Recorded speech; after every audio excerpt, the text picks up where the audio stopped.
मेरा नाम है हरिया, मैं काम करता हूँ बहुत बढ़िया, खाता हूँ खाना और रोज गाता हूँ गाना।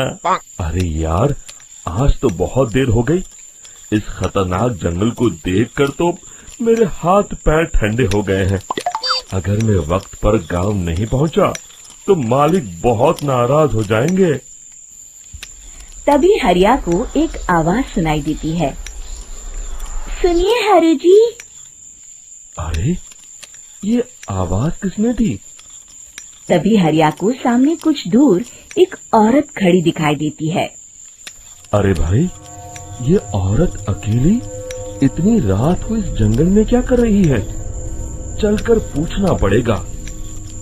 फिर हरिया अपनी बैलगाड़ी उस औरत के सामने लाकर रोक देता है और उससे पूछता है। अरे सुनिए, आप इतनी रात को इस खतरनाक जंगल में अकेली क्या कर रही हैं? तभी वो औरत मीठी आवाज में कहती है, अरे हरु जी, आप आ गए। मैं कब से आपका इंतजार कर रही थी। वैसे तो यहाँ से काफी लोग गुजर चुके हैं, लेकिन मैं खास आपका इंतजार कर रही थी। अच्छा, तुम सच कह रही हो? मुझे तो यकीन नहीं हो रहा है। वो क्या है ना, आज तक किसी ने मुझसे इतने प्यार से बात नहीं की। हाँ हाँ हरु जी, मैं सच कह रही हूँ। अब देर मत करिए और जल्दी से मुझे मेरे घर तक छोड़ दीजिए। हाँ हाँ, कौन सी बड़ी बात है, अभी छोड़ देता हूँ। आप मेरे पीछे बैलगाड़ी में बैठ जाइए और मुझे रास्ता बताते चलिए। फिर वो औरत हरिया की बैलगाड़ी में बैठ जाती है और हरिया बैलगाड़ी हाँकता हुआ आगे चल पड़ता है। फिर उस औरत के बताए हुए रास्ते पर चलते चलते हरिया बैलगाड़ी लेकर एक काली गुफा के आगे आकर रुक जाता है। हरिया उस औरत से पूछता है, हाँ देवी जी, आपका घर कहाँ है? यहाँ तो एक गुफा के अलावा और कुछ नहीं है। तभी अचानक वो औरत हवा में उड़ने लगती है। देखते ही देखते उसका सुंदर रूप एक डरावनी चुड़ैल में बदल जाता है और वो जोर जोर से हंसती है। अरे तू तो एक नंबर का बेवकूफ निकला। तू तो बड़ी आसानी से मेरी बातों में आ गया। अरे मर गया रे, ये तो एक चुड़ैल है। हे भगवान बचा ले, ये तो बड़ी डरावनी दिखाई दे रही है। और फिर अगले ही पल हरिया की बैलगाड़ी में रखा सारा सामान हवा में उड़ता हुआ उस काली गुफा के अंदर चला जाता है और वो चुड़ैल भी उस गुफा के अंदर जाकर कहीं गायब हो जाती है। हरिया ये नजारा देख बुरी तरह घबरा और परेशान हो जाता है। अरे, ये चुड़ैल तो मेरा सारा सामान लेकर गुफा में गायब हो गई। अब क्या होगा? अगर मैं गांव खाली हाथ गया तो मालिक मेरी अच्छी खबर लेंगे। मेरी इस बात का कोई यकीन भी नहीं करेगा। फिर आखिर वही हुआ। हरिया के मालिक चंपक सेठ को हरिया की किसी भी बात पर रत्ती भर भी यकीन नहीं हुआ। चंपक सेठ को लगा हरिया झूठ बोल रहा है और उसने ही लालच में आकर सारा सामान हड़प कर लिया है। फिर हरिया को बेईमान समझकर चंपक सेठ उसे काम से निकाल देता है। अगले दिन अपनी दुकान में परेशान बैठा चंपक सेठ गुस्से में बड़बड़ाता है। अरे, दुकान में तो सामान बिल्कुल भी नहीं है। अब मुझे ही शहर जाकर सामान लाना होगा। फिर वो अपनी बैलगाड़ी लेकर शहर चला जाता है। शहर से सामान लेकर जब चंपक सेठ वापस गांव लौट रहा होता है, तभी उसे एक आवाज सुनाई देती है। चंपक जी, ओ चंपक जी। अरे, ये तो कोई मेरा नाम लेकर मुझे पुकार रहा है। फिर उस रास्ते में वही औरत खड़ी दिखाई देती है। फिर क्या था, हरिया की तरह चंपक सेठ भी उस औरत के पास अपनी बैलगाड़ी लेकर जाता है और वो भी उसकी चिकनी चुपड़ी बातों के मुंह जाल में फंस जाता है। फिर चुड़ैल उसे भी अपनी गुफा तक ले जाती है और उसका सारा सामान लेकर गुफा में गायब हो जाती है। बेचारा चंपक सेठ लाचार होकर खाली हाथ गांव लौट आता है।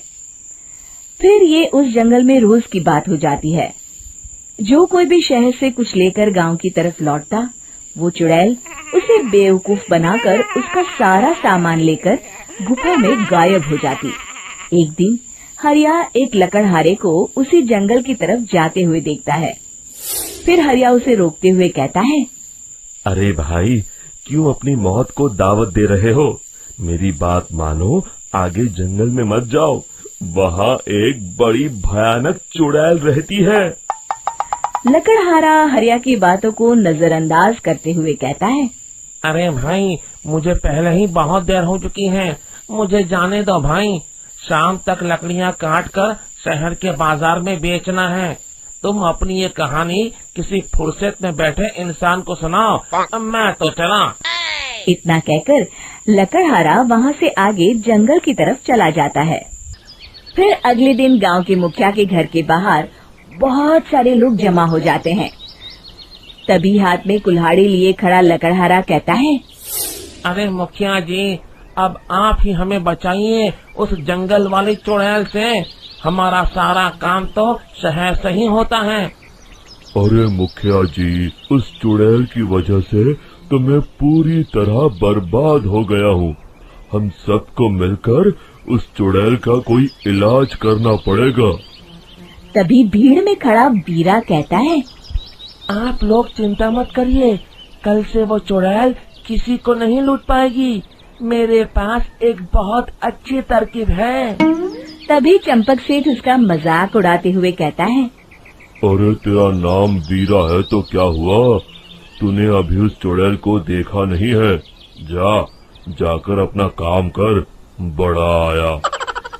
तब मुखिया जी कहते हैं, नहीं नहीं चंपक सेठ, मुझे लगता है हमें इस लड़के को एक मौका देना चाहिए। फिर सभी गांव वाले मुखिया जी की बातों से सहमत हो जाते हैं और वीरा शाम को एक बैलगाड़ी में कुछ सामान लादकर उस जंगल की ओर चल देता है। वीरा, ओ वीरा, कहाँ जा रहा है?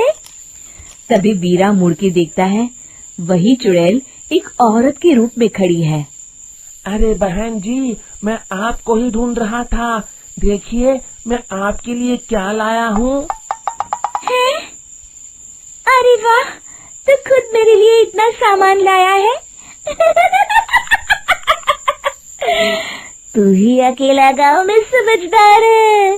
जरा देखो, मैं भी खोल के, बड़े भूख लगी है। जैसे ही चुड़ैल उस सामान पर से कपड़ा हटाती है, एक भगवान शिव की तेज रोशनी उसके अंदर मूर्ति से निकलती है और चुड़ैल अपने असली रूप में आकर जलने लगती है। अरे मैं जल रही हूँ, बचाओ! बचाओ! ओम नमः शिवाय, मर गई मैं! देखते ही देखते वो चुड़ैल राख के साथ उड़ जाती है और सभी गांव वाले भी वहां जाते हैं। शिक्षा बुराई पे सदा अच्छाई की ही जीत होती है।